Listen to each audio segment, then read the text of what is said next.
5 عورتوں کو نیند نہیں آتی۔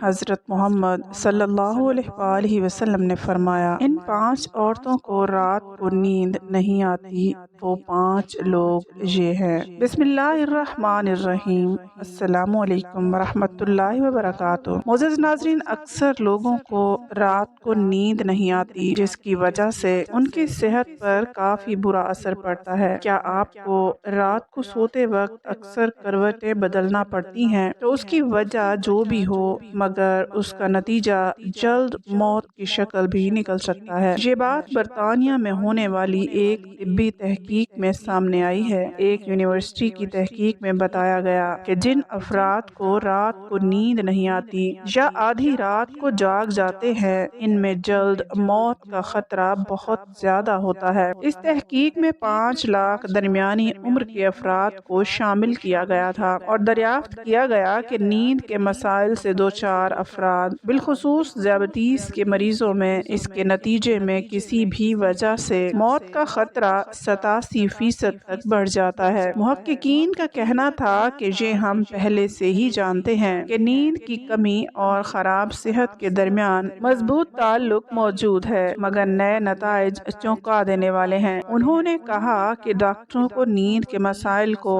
بہت زیادہ سنجیدہ لینا چاہیے تاکہ ان میں خطرے کو کم کیا جا سکے۔ ان کا کہنا تھا کہ ذیابیطس سے ویسے ہی مختلف امراض سے موت کا خطرہ 87% تک بڑھ جاتا ہے، مگر ایسے مریضوں کو بے خوابی یعنی نیند کے دیگر مسائل کا سامنا ہو، ان کے لیے یہ خطرہ 87% تک بڑھ جاتا ہے۔ اس سے قبل 2019 میں کیلیفورنیا یونیورسٹی کی ایک تحقیق میں بتایا گیا تھا کہ محض ایک رات کو کم سونے سے بھی ذہنی بے چینی، خوف یا اعصابی خلل کا خطرہ 30% تک بڑھ جاتا ہے۔ طبی جریدے جرنل نیچر ہیومن بیہیویئر میں تحقیق میں محققین کا کہنا تھا کہ ایک نیا فائدہ دریافت کیا ہے جو رات بھر میں دماغ کے کنیکشن دوبارہ منظم کر کے ذہنی تشویش اور بے چینی کو کم کر دیتا ہے۔ نیند کی کمی سے ذہن بوجھل ہوتا ہے اور مختلف مسائل کا شکار ہو جاتا ہے، جبکہ زیادہ سونا حالت کو بہتر بناتا ہے۔ ناظرین، اب بات کرتے ہیں ان عورتوں کے بارے میں جن کو رات کے وقت نیند نہیں آتی۔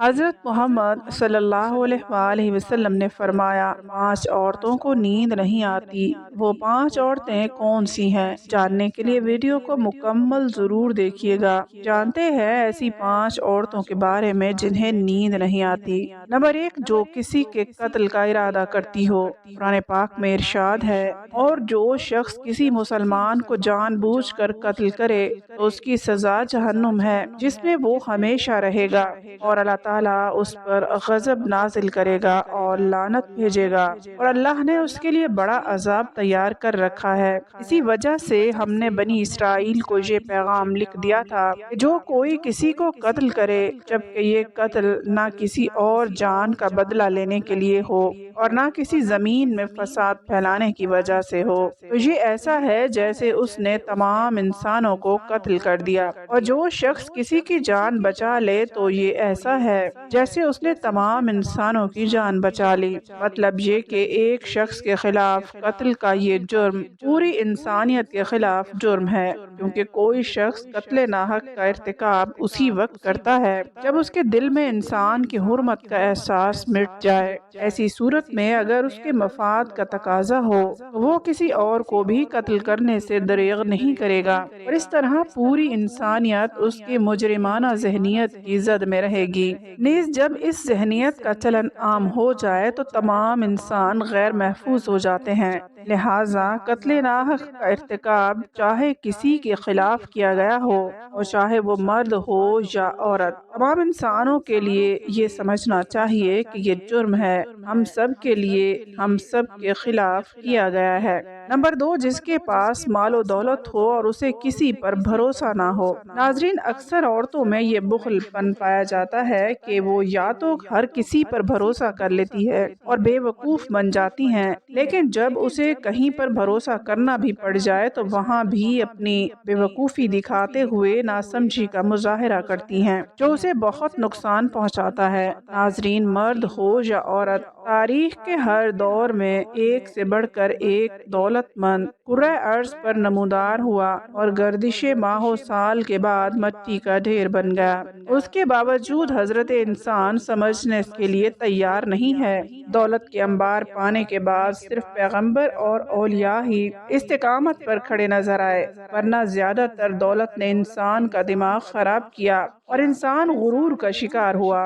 اور پھر یہی وہ مقام ہے جہاں پر اس کائنات کا اکلوتا وارث خالق کائنات حرکت میں آتا ہے، اور پھر وہ دراز رسی کو کھینچ کر انسان کو نشان عبرت بنا دیتا ہے۔ مثال اس خاتون کی ہے جس کے خزانوں کی شہرت ضرب المثل بن چکی ہے۔ نمبر 3، وہ جس نے لوگوں سے بہت سی جھوٹی باتیں کہی ہوں اور لوگوں پر جھوٹے الزام لگائے ہوں۔ ناظرین، یہ ہر عورت کی فطرت ہے کہ وہ جو باتیں کرنا شروع ہو جائے تو دنیا کی کوئی طاقت اسے روک نہیں سکتی، اور یہی اس کی حماقت اسے لے ڈوبتی ہے۔ اور جب باتیں کرنا شروع کرتی ہے تو وہ بہت زیادہ جذباتی ہو جاتی ہے، پھر اسے جھوٹ سچ کا کوئی خیال نہیں رہتا، اور پھر یہی چیز اس کی رات کی نیندیں حرام کر دیتی ہے۔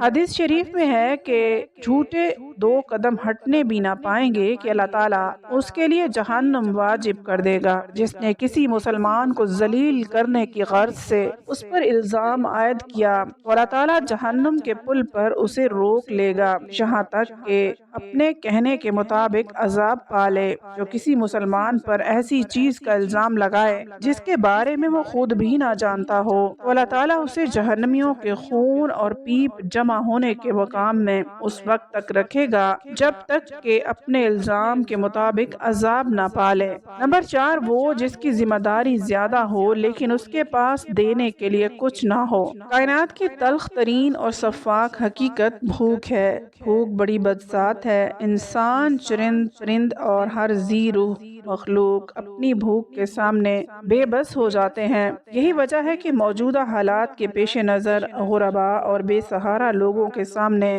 بھوک ایک بڑا مسئلہ بن گئی ہے۔ بحیثیت مسلمان ہمارے اوپر یہ فرض ہے کہ ہم اپنے ارد گرد رہنے والے غرباء اور مساکین کی مدد کریں، جو اللہ تعالیٰ کے ہاں سب سے زیادہ پسندیدہ عمل ہے۔ ایک حدیث شریف میں ہے کہ آپ صلی اللہ علیہ وآلہ وسلم نے فرمایا، یہ افضل عمل ہے کہ تم اپنے مومن بھائی کو خوشی پہنچاؤ، یا اس کا قرض ادا کرو، یا اسے کھانا کھلاؤ۔ صاحب استطاعت پر واجب ہے کہ وہ مستحقین کی مدد کرے۔ نمبر 5، وہ جو کسی کے عشق میں مبتلا ہو اور جدائی سے ڈرتا ہو۔ کسی اپنے کی جدائی کبھی بھی آسان نہیں ہوتی۔ اس جدائی کا احساس آپ کی دنیا کو برباد کر سکتا ہے اور ڈپریشن کو بھڑکا سکتا ہے، وجہ چاہے کچھ بھی ہو۔ کچھ لوگ محبت کرنے والوں کی جدائی کو جلد ہی قبول کر لیتے ہیں اور آگے بڑھتے ہیں، لیکن کچھ کو ڈپریشن کا سامنا کرنا پڑ سکتا ہے۔ اللہ پاک ہم سب کی پریشانیوں کو دور فرمائے،